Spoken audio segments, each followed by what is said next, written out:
Ela nunca saiu dentro de uma gaiola, né, mãe?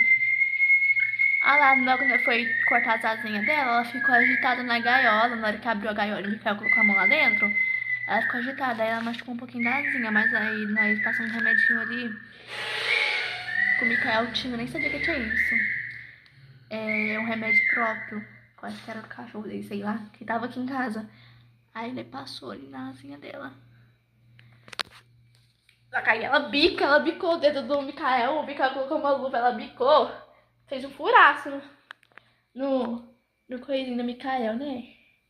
Ai, que ganchinha, deixa pra de carinho mexer. Aí tá cavalada.